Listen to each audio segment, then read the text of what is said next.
10లో ఒక మాట వ్రాయబడి ఉంది. ఈ నూతన సంవత్సరంలో మనం ఈ మాట జ్ఞాపకం చేసుకోవడం మన ఎంతో ఆశీర్వాదకరం. ఆమోస్ గ్రంథం 8 అది వచ్చిన అమ్మా మీ పండుగ దినములను అమ్మా దుఃఖ దినములుగాను మీ పాటలను ప్రలాపములుగాను ఏమంటున్నాడు? మీ పండుగ దినములను. ఇది అర్థమవడానికి ఒక సంగతి చెప్తాను. 2023 అక్టోబర్ 7వ తారీఖు ఇజ్రాయేల్ అందరూ పండుగ జరుపుకుంటున్నారు. హమాస్ అనే తీవ్రవాదులు వారి మీద దాడి చేసి 1200 మందిని చంపేసి 250 మందిని ఏం చేశారు చెప్పరని తెలియదా మీకు? ఏం చేశారు? గాజాకి తీసుకెళ్ళిపోయి టన్నల్లో దాచిపెట్టారు ఇజ్రాయేల్ దేశంలో. అప్పటి నుంచి ఇజ్రాయేలీలు అరబ్ దేశాల మీద ఎందుకు చేస్తుంది? ఎందుకు ఈ మాట చెప్తున్నానంటే, ఇశ్రాయేల్ ప్రజల నుంచి దేవుడు ఇప్పటికి కూడా ఇశ్రాయేల్ ప్రజలకి రక్షకుడు అంటే ఎవరో తెలియదు. ఇప్పటికి కూడా యేసుక్రీస్తును ఇజ్రాయేల్ ఎవరుగా అందించారు? ఇజ్రాయేలీలు యేసుక్రీస్తు దేవుడన్నా రక్షకుడన్నా నమ్మరు. ఇప్పుడు కూడా ఆయన కొంతమంది నమ్ముకుంటున్నారు, కానీ అందరూ యేసుప్రభు రక్షకుడు ఎప్పటికీ అంగీకరించలేదు. రాసి పెట్టుకోండి, ఇది హిస్టరీ. ఇప్పుడు జరుగుతున్నటువంటి పరిస్థితి కూడా అదే. కనుక మీ పండగ దినములు దుఃఖ దినములు గాను, మీ పాటలు ప్రలాపము గాను వాడుతుంది. కనుక దేవునికి చెందవలసిన మహిమను ఆయనకి ఇవ్వకపోతే కొన్నిసార్లు దేవుడు మన మీద మనమంటే ఆయనకు ఇబ్బంది కలుగుతుంది. అలాంటప్పుడు కొన్ని పరిస్థితులు తప్పకుండా స్పేర్ చేయవలసి వస్తుంది. కానీ మీరైతే చక్కగా దేవుడి సన్నిధిలో అద్భుతంగా దేవుడి మహిమ కొరకు చిన్న సంఘమైన ఉన్నవాళ్ళు ఊర్లో ఎంతమంది ఉంటే అంతమందిలో కొద్దిమంది అయినా దేవుడి సన్నిధికి రాగలుగుతున్నారు. చక్కగా వాళ్ళు కూడి లూథరన్ సంఘంలో మీరు ఎదుగుతున్నారు. కనుక సువార్త సంఘం, లూథరన్ సంఘం అంటేనే సువార్త, ఆంధ్ర సౌవార్తిక లూథరన్ సంఘం. కొన్ని పదార్థాలు వేడిగా తినాలి. ఐస్ క్రీమ్ ఉంది, వేడి చేసుకుని ఎవరు తింటాం. కొన్ని పదార్థాలు ఫ్రూట్స్ అయి ఉంటాయి, అవి పొయ్యి మీద వేడి చేస్తే ఫ్రూట్స్ యాపిల్ కానీ లేకపోతే బనానా కానీ పైనాపిల్ కానీ ఇలాంటివి ఉడకబెట్టుకు తింటారు. కుక్కర్లో 4 విజులు వచ్చి వేడిగా తింటే లేనిపోయిన జబ్బులన్నీ వస్తాయి. ఇంకా కొన్ని పదార్థాలు అలాగే తినాలి. ఎవరైతే రక్షకుడు హృదయంలో ఉంటాడో వాళ్ళే సంతోషిస్తారు. ప్రజలందరికీ కలిగిపోవు మహా సంతోషకరమైన సువార్తమానం అని చెప్పి ఆయనకి ఇష్టలైన మనుషులకు మాత్రమే ఏమన్నాడు ఆయన? ఆయనకి ఎవడు ఇష్టంగా ఉంటే అందరూ ఉంటారు. రాత్రి నేను దారిలో వెళ్తూ ఉంటే దాన్ని చాలా మంది ఆనందిస్తున్నారు. చాలా మంది ఆ ఫ్యాక్టరీల దగ్గర అటు జగదీశ్వరి ఏరియాలో చాలా మంది ఆనందిస్తున్నారు. ఏంటి ఆనందం? ఏంటి తెలుసు కదా మీకు? ఎందుకంటే డెప్లోకి వెళ్ళము. పరిశుద్ధ గ్రంథంలో కొన్ని అంశాలను బట్టి కొన్ని సమయాలు ఎక్కువ అవుతుంటాయి. మీకు ఇబ్బంది కలుగుతుందా?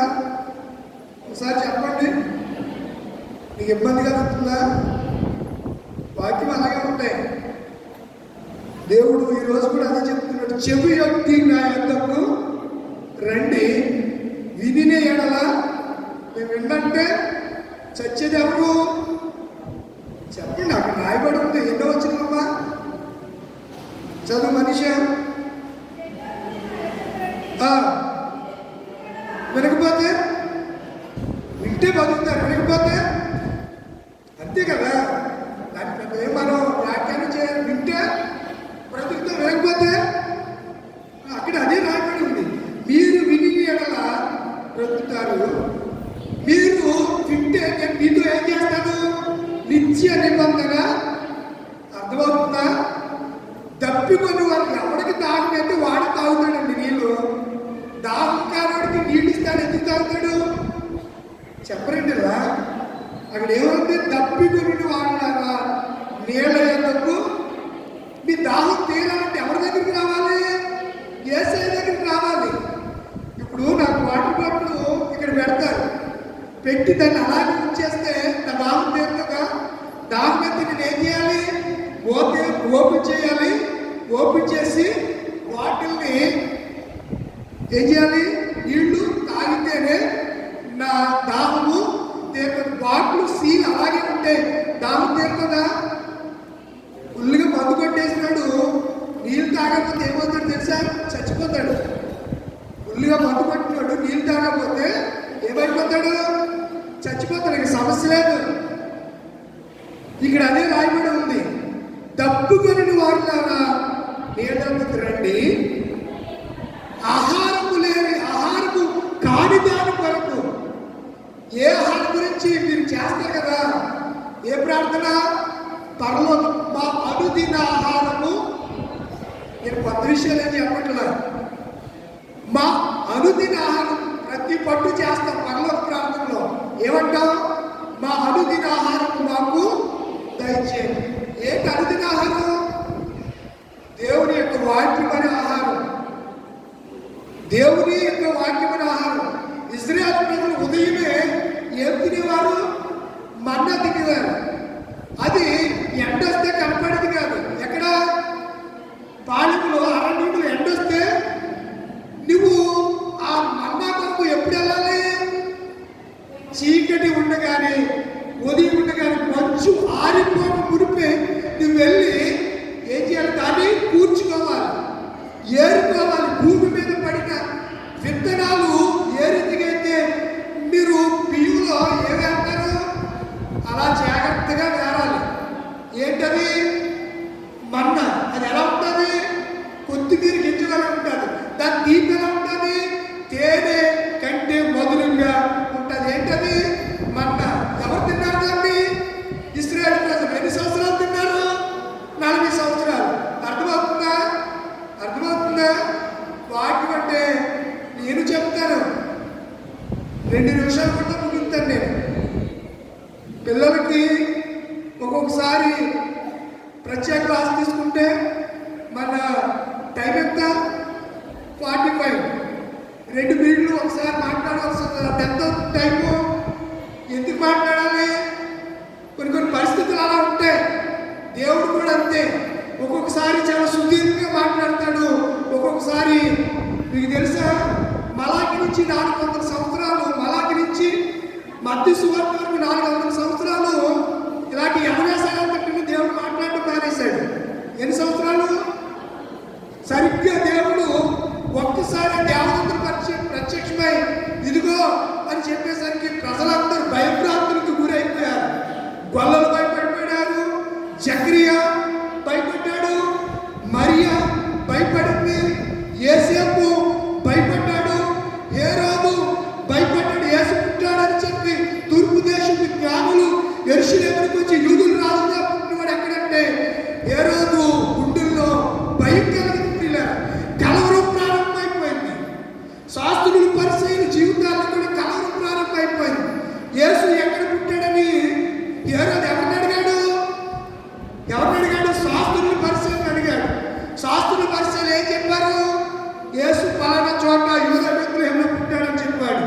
కానీ శాస్త్రుల పరిచయం యాజకులు వెళ్ళారా? వెళ్ళలేదు. ఎవరు వెళ్ళారు? జ్ఞానులు వెళ్ళారు.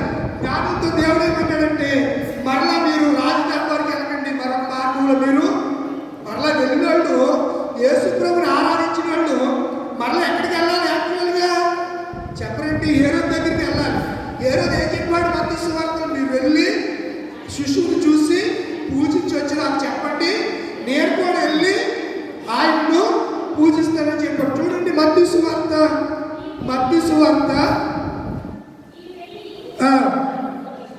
శిశువు విషయమై ఎలా విశ్లేషించాలంట? జాగ్రత్త, బీ కేర్ఫుల్. ఇంగ్లీష్లో ఏమంటావురా మనిషి? Be careful. చాలా జాగ్రత్తగా విచారించి నేను వచ్చి నేను ఎవరిని పూజించినట్లు? యేసును పూజించినట్టు నాకు వర్తమానం తెండని చెప్పాడు.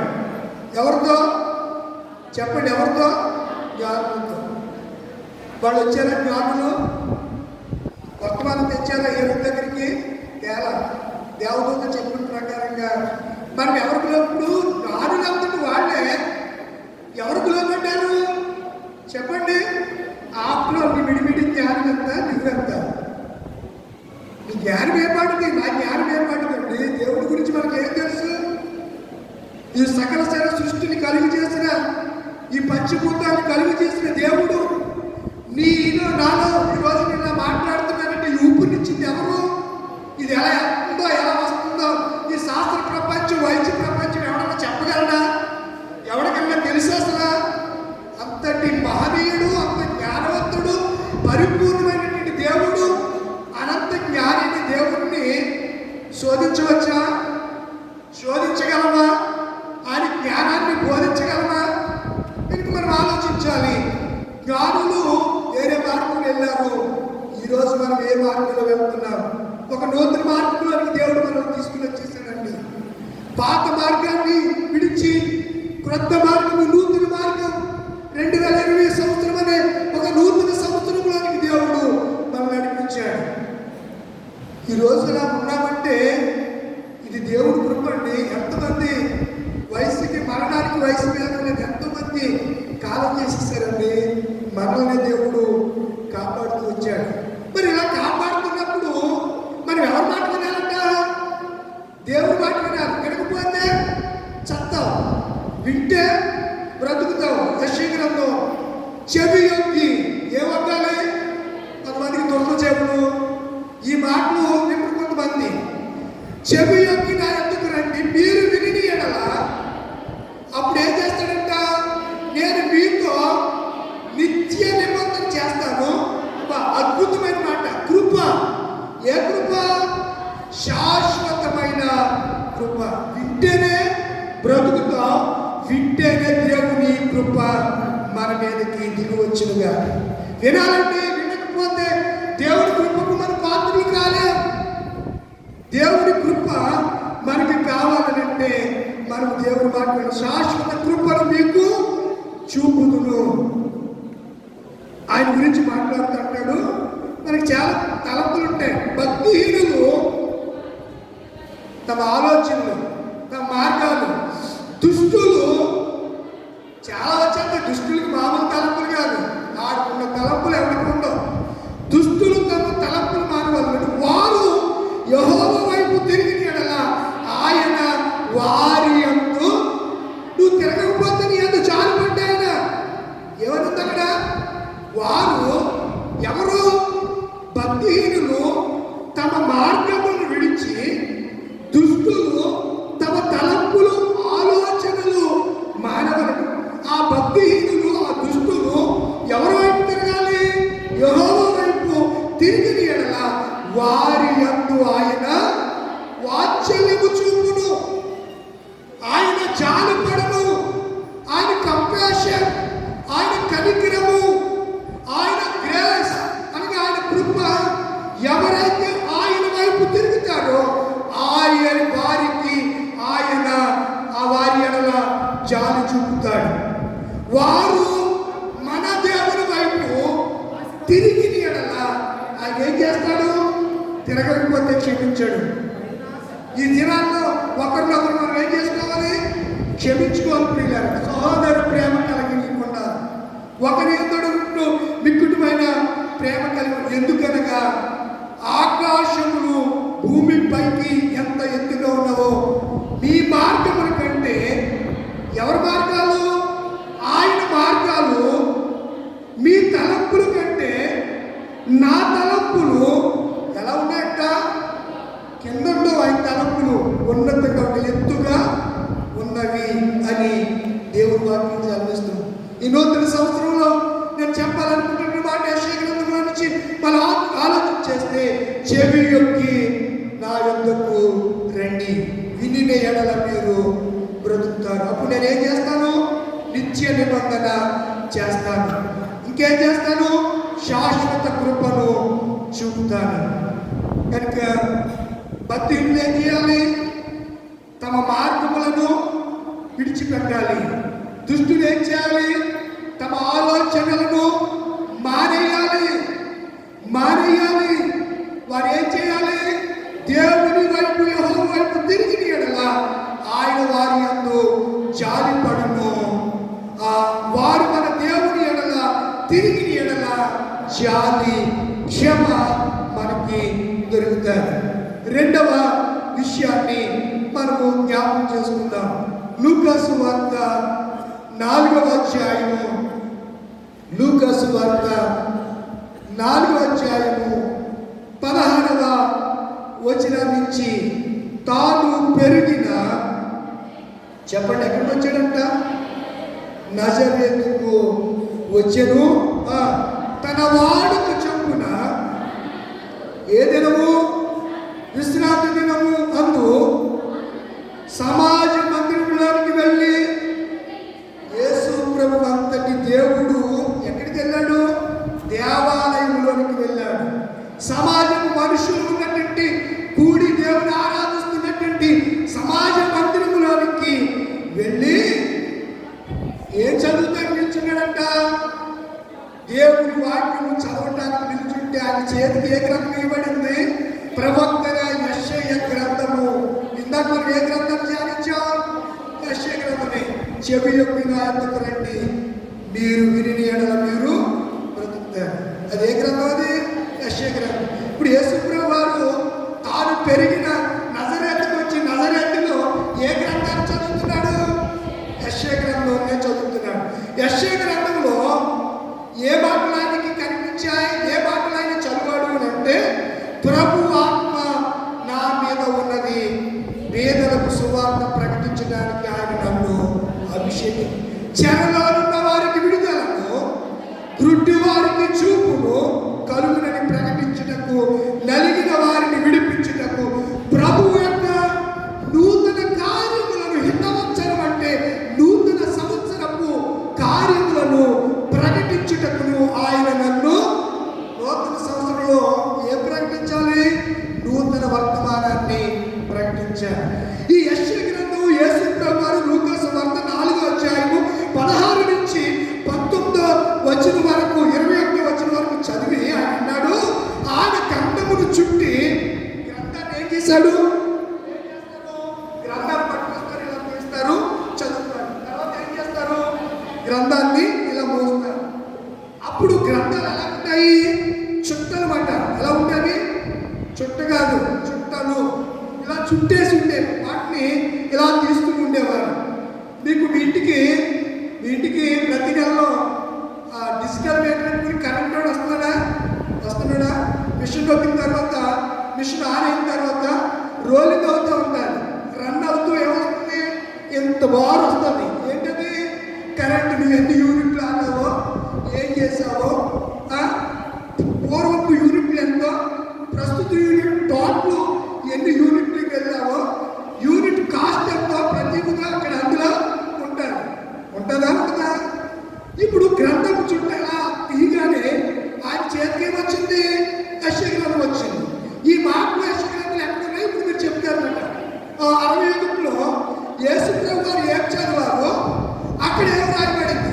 ఒకడు లూకాసు వార్త 4వ అధ్యాయము 18వ వచనం నుంచి ఒకడు చదువుతూ ఉంటే, అదే యెషయా గ్రంథం 61 మరొకరు, ఇద్దరు హెల్ప్ చేయాలి. ఇప్పుడు అక్కడ ఏం రాస్తుంటే ఆయన ఏం చదివాడు? ఉన్నట్టుగా చదివాడా, లేకపోతే ఎవరు విడిచిపెట్టాడా అనేది మనం ఆలోచన చేయాలి.